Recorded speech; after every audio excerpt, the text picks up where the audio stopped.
Саламатсыздарбы? Эфирде Чын жүрөктөн программасы. Жаштар көбүнесе максималист болобуз. Тез аранын ичинде чоң ийгиликтерди багындырууну каалайбыз. А бирок ошол ийгиликтерге канчалык деңгээлде даярбыз?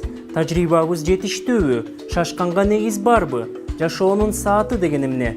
Ушул тема боюнча бүгүнкү коногубуз пикири менен бөлүшөт. Ийгиликке карай кадам шилтегенге эч качан кеч эмес деген жарандык активист. Түштүк Кореянын Чоңан университетинде билим алган лидер жаштар клубунун негиздөөчүсү Союзбек Надырбеков. Саламатсызбы, Союз мырза? Кош келдиңиз. Анда эмесе кулак сизде.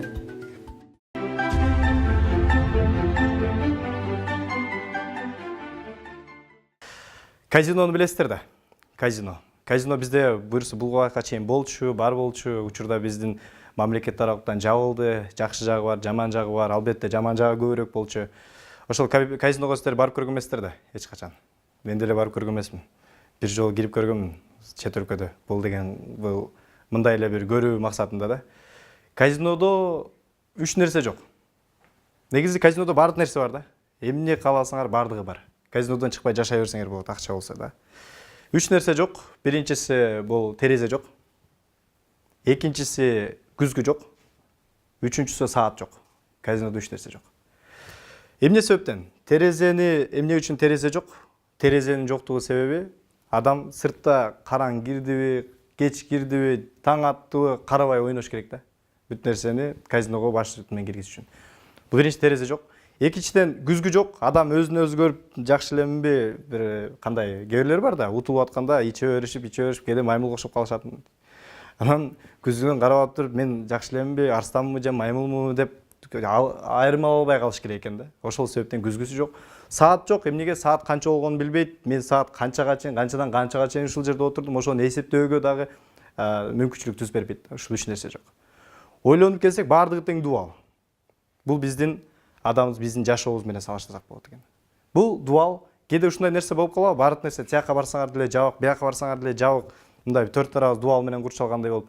Дал ушул бизге жетпеген нерсе үч нерсе. Терезенин жоктугу.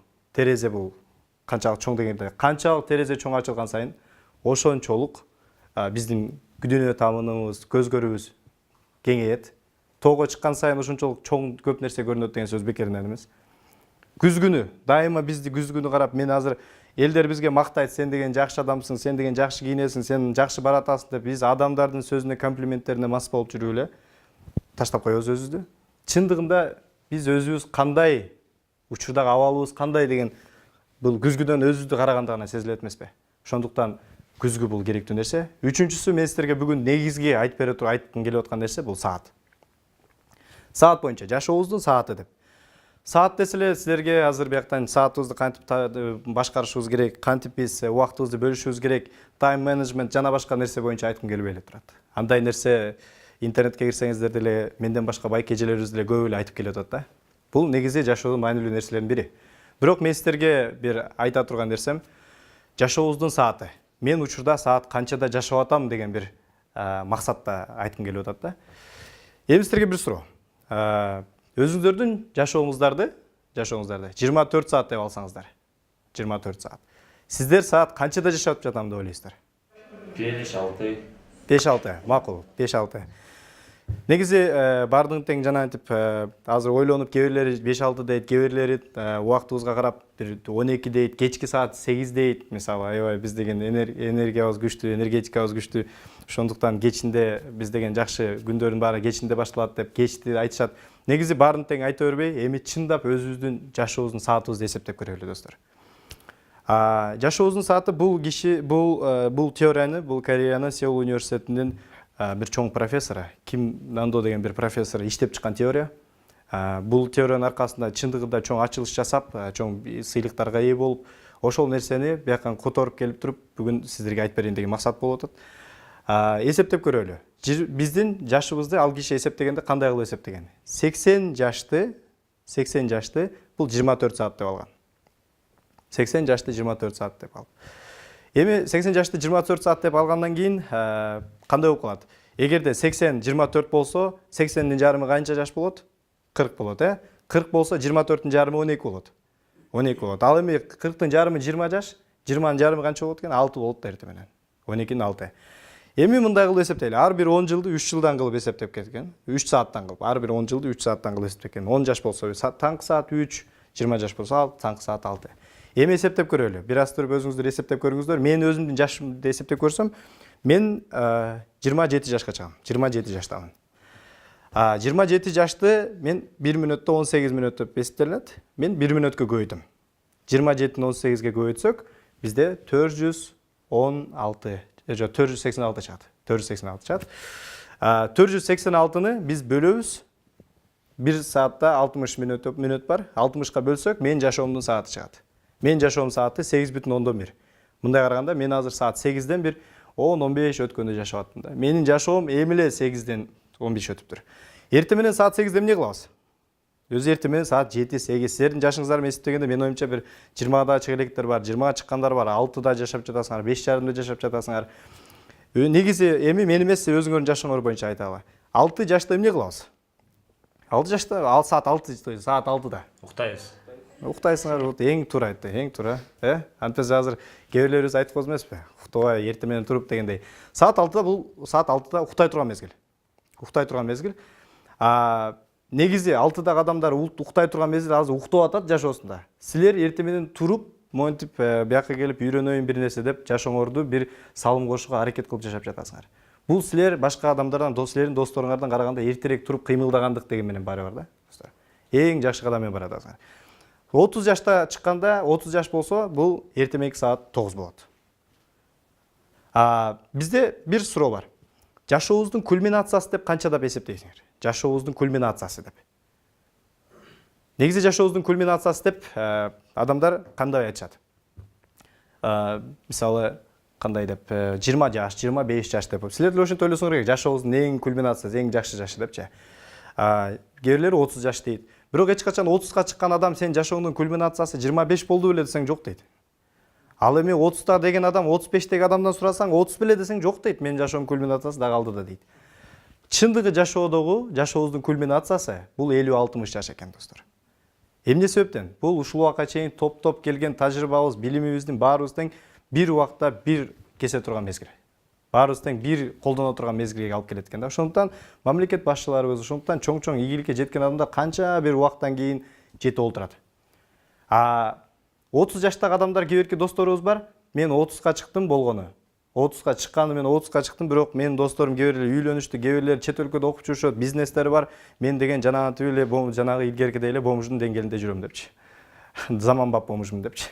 Бирок бул ал байкелерге дайыма айтам да, жашообуздун сааты боюнча карап көрсөңүз, сиздин жашооңуз болгону эртең мененки саат 9-да болуптур. Эртең менен саат 9-да бир маселе чыгып калып, же бир көңүлүбүз түшүп калып, бир досубуз көңүлүбүздү түшүрүп койсо, бул саат кечки 8-9-га чейин көңүлүңүз түшөт деген сөзбү? Жок да. Андай эмес да. 9-да бирөө көңүлүңүздү түшүрсө, бир 9:30-га чейин кайра ыйлап бир нерсе болуп, анан кайра өзгө келип алабыз деген сөз да. Ошондуктан жашообузду дайыма өз убагы менен оңдоп кетип, өзүбүздөн көз каранды экен. Жаштар деген ушундайбыз. Бат нерсеге жеткиз келет, бүтүн баардык нерсеге. Бат эле бай болубуз келет, бат эле депутат болубуз келет, бат эле бизнесмен болубуз келет. Бирок бат деген сөз өзү мындай да. Жаштар өзү жана биз мунара кургубуз келет да. Кичинекей кезечи мындай. Акырын жаш кезде эле бир мунара кургубуз келет. Мунараны каяка? Мунараны болсо айга чейин кургубуз келет. Ушунчалык бат мунара куруп туруп ушундай күчүбүз бар да. Ошо максатыбыз ошол. Бирок убакыт өтүп, жашыбыз өтүп, чындыгы реалдуулукка келгенде бир кичинекей эле бир сарай курган болуп калабыз кийинки жашоодо. Жашообуздун кайсыл бир убактарынан кийин. Ошондуктан улуу чоң ийгиликке жеткен адамдар эч катан бат нерсени аракет кылган эмес да. Көп акырындап өздөрүнө салым инвестиция кылып жүрүп, анан ушул деңгээлге жеткен. Жаштар трейдерс деп коет. Бул day traders. Тилим келбей калбадыбы? Бул эмне себептен? Бул кайсыл нерсе? Бул букмекерлерди билебиз биз, Казинону жаап койду, бирок букмекерлер жабылган жок. Букмекерлер жанагынтип бир футбол же бир чоң турнирлер болгондо билесиңер, жаштардын баардыгы тең букмекерге чуккап калабыз. Ошонун баарын day traders деп коет да. Эмне себептен? Алар эмне кылышат? Акчаны бияка салат, биякты карайт да, бул утуп бара турган болсо акчасын алып туруп бул жакка салат, кандайдыр бир бат акча издеп табуунун жолун издешет да. Бул деген кыска убакта акча табуу, кыска инвестиция деп бул термин менен атап койсок болот. Бул ийгиликке жеткен адамдар, улуу адамдар эч качан андай бат нерсеге аракет кылган эмес. Биз балтабызды курчуш керек деп дайыма айтып келебиз да. Жаштар өзүбүзгө биринчи инвестиция жасап, билим жактан болобу, там финансы, акча жактан болобу, эмне болбосун, акылмандык жактан баарыбыз тең өзүбүзгө азыртан баштап негизи баштай турган нерсе билим. Азыртан баштап ден соолук ушундай нерсени аракет кылып келсек, мен оюмча ийгиликке жетебиз деген сөз бар. Бул Авраам Линкольнди билсеңиздер керек. Бул президент, Американын 15 президенти, бул чоң кыйынчылыктан өткөн киши. Анан ал киши болсо бир кийин президент болгонго чейин ал отунчу болуптур, токойчу болуптур. Анан кийин сурайт экен, жана жанындагы адамдарын, сиз президент болгонго чейин токойчу болдуңуз, отунчу болдуңуз, эми кандай болот депчи. Эми вот азыр сиз президент болдуңуз, кайра сизди токойго апарып койсо, токойчу кылып койсоңуз эмне кылмаксыз деп суроо бериптир да. Эмне деп жооп берген? Линкольн айттыр, ооба, мен кыйналганмын. Азыр мени кайра токойчу кылып койсо, кайсы бир даракты кырктеп 8 саат берсе, анын 6 саатын балтамды курчутканга кетирмекмин деп. 6 саатын балтамды курчтуп, 2 саатта мага берген даракты чаап салсам болот деген ойдо. Ошол сыяктуу эле биз дагы жанагы өзүбүздүн балтабызды курчтуу менен кайсыл бир 30 жаш, 40 жаш, 50 жаш убагы келгенде, кандайдыр бир нерсени чечим чыгаруу мезгили келгенде, кандай жашообузда олуттуу бир нерсени кабыл алууга мезгил келгенде, ошол курч балтабыз менен кыймылдаганыбыз канча эсе жакшы деп айткым келет да. Сиздерге мен бир акырында айтарым, убакыттын эрте кечи жок эч качан. Эч качан. Бенджамин Баттондун бир китеби бар, тескери карай жүргөн саат деп. Киносунда чыккан, Брэд Питт жана каары киши болуп төрөлөт, кийин жаш бала болуп өлөт эмеспи? Мындай жашоосу тескерисине жүргөн. Ошол жерде айткан эң маанилүү бир сөз бар. Убакыттын эрте кечи жок, кандай жумуш кылам десең, бүгүнбү, эртеңби айырмасы жок, ошол кылган күнүң, ошол кылган убактың маанилүү деп. Ошондуктан, урматтуу достор, сиздерге бир сөзүмдүн аягында барыңыздарга ийгилик каалоо менен дайыма эстеп жүрүңүздөр, сиздер ойлогондон караганда убактыңыздар али көп калды. Сиздердин жашооңуздардын убактысы эми гана башталып атат деп айткым келет. Чоң рахмат.